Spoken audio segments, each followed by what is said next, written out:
네, 안녕하세요. 2023년 5월 12일 코멘트입니다. 오스트리아 수도 비엔나에서 2월에 미국 상공에서 미국이 격추시켰던 정찰 풍선의 사건 이후로 중단이 되었던 미국과 중국 간의 대화의 재개를 위해서 잭 설리번 미국 안보보좌관은 중국의 왕이 외교부장과 2일 동안 모임을 가졌습니다. 그리고 또한 G7 국가들은 곧 히로시마에서 모이겠습니다만 중국에 대해서 공동적으로 일반적인 제재와 대응을 하는 것에는 동의를 했지만 각 국마다 독단적으로 강한 제재를 발표하는 것은 꺼리는 모습입니다. 아무래도 중국의 관계에서 특히 무역에서 차지하는 비중이 크기 때문에 이 국가들이 함부로 나서지는 못하는 것으로 보입니다. 그리고 6월 1일부터는 한국도 첫 확진자가 나온 지 3년 4개월 만에 비상사태가 막을 내리면서 환자의 격리라든지 실내 마스크 착용 등이 해제가 됩니다. 그리고 어제 미국에서는 여러 가지 발표들이 있었습니다만 경제 수지 발표도 있었고 주식의 움직임도 있었습니다만은 크게 움직임들은 없었고 아무래도 금리가 앞으로 인상을 할 가능성이 거의 없다는 것을 사람들이 느끼기 때문에 금리에 민감한 영향을 받는 기술주들이 좀 주식들이 올랐습니다. 그리고 트위터의 CEO인 관종 일론 머스크는 6주 안에 자기가 이제 CEO에서 물러나고 6주 안에 새로운 여성 CEO가 온다고 하면서 테슬라의 투자가들은 그동안에 일론 머스크가 쓸데없이 트위터 사가지고 트위터에 신경을 많이 쓰는 바람에 테슬라 주가가 많이 빠졌다고 불평을 했는데 이제는 그 불평할 필요가 없을 것 같습니다. 그러면서 테슬라 주가가 어제 좀 떴고요.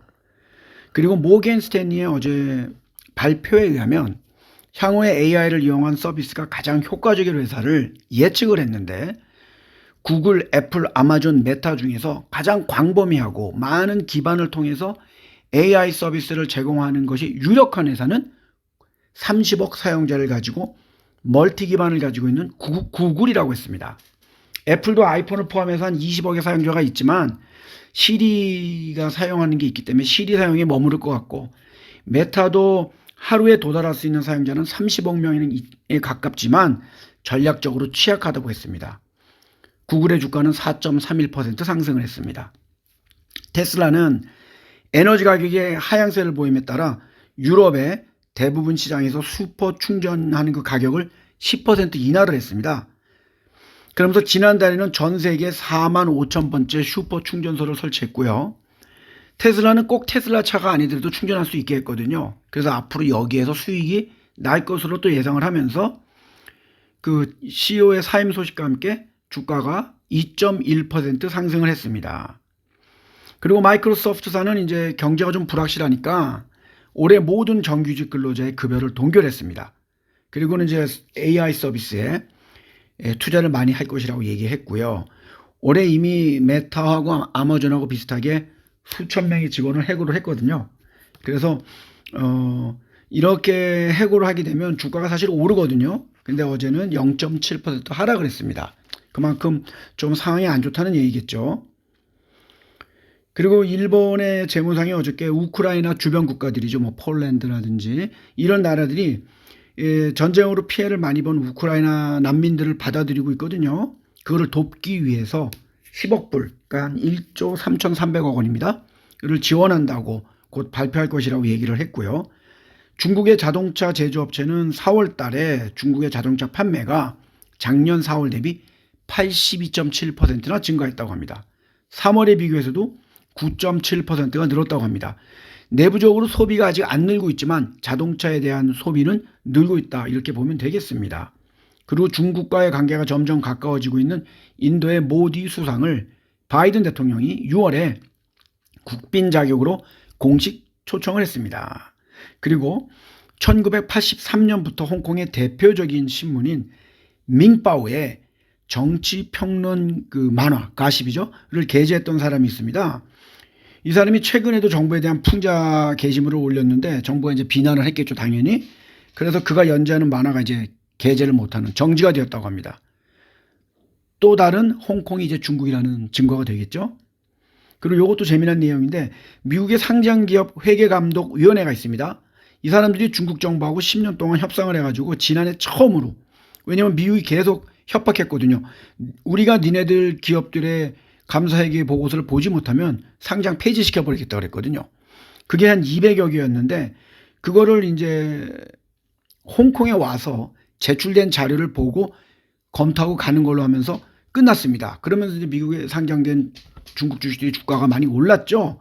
그랬는데 어저께 뭐라고 했냐면 중국은 KPMG가 했고 홍콩은 프라이스 워터하우스가 감사를 했는데 용납할 수 없는 결함을 발견했다고 그랬어요.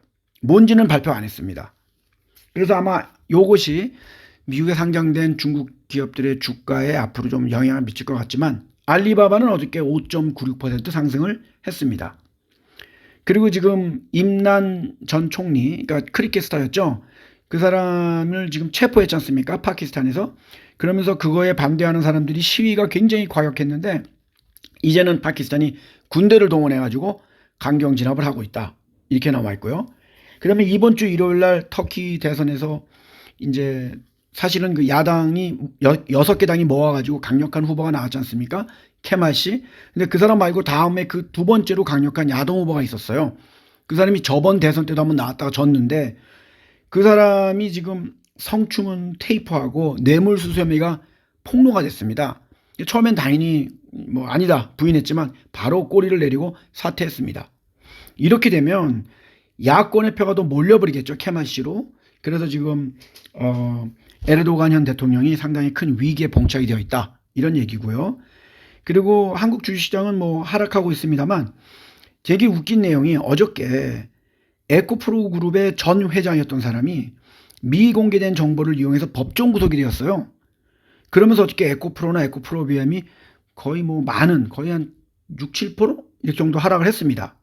근데 사실 전 회장의 구속과 에코프로나 에코프로비엠의 미래의 사업 전망과 실적은 전혀 상관이 없거든요. 그러다 보니까 오늘 다시 에코프로비엠 주가는 2.25% 상승을 하고 있습니다.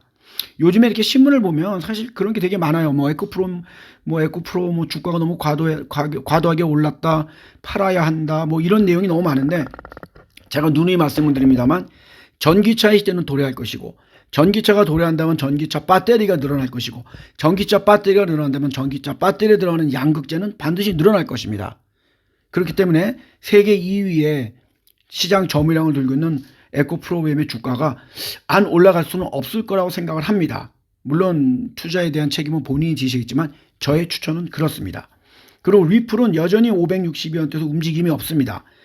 리플의 CEO가 어저께 뭐라 그랬냐면 SEC와의 소송이 2개월에서 6개월 내에 끝날 거라고 또 늘렸어요. 원래는 뭐 무조건 3월 안에 끝내야 한다. 3월이 지났잖아요. 그럼 이제 6월 안에 끝내야 한다. 6월도 지나가고 있단 말이에요. 근데 6월 안에 끝날 거라고 얘기했으니까 이게 지금 2년 반을 끌어온 소송인데 뭐 막바지에 접어들었다고 어저께 얘기를 했습니다.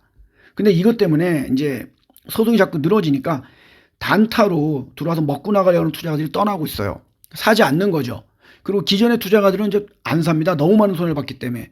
그러니까 주식이 가격이 자꾸 떨어진 상태에서 올라가지 않고 있는 거거든요. 근데 저는 계속 얘기합니다만 다른 데서 이익이 났던 우리처럼 에코프로비엠에서 돈을 벌었던 사람들이라든지 다른 종목에서 이익 난 사람들은 그 돈 갖고 들어오는 거는 저는 나쁘지 않다고 봅니다.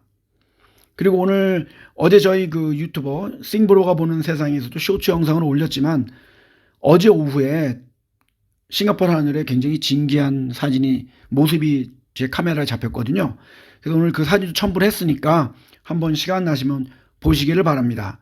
그럼 즐거운 금요일과 주말 보내시고 월요일에 뵙겠습니다. 감사합니다.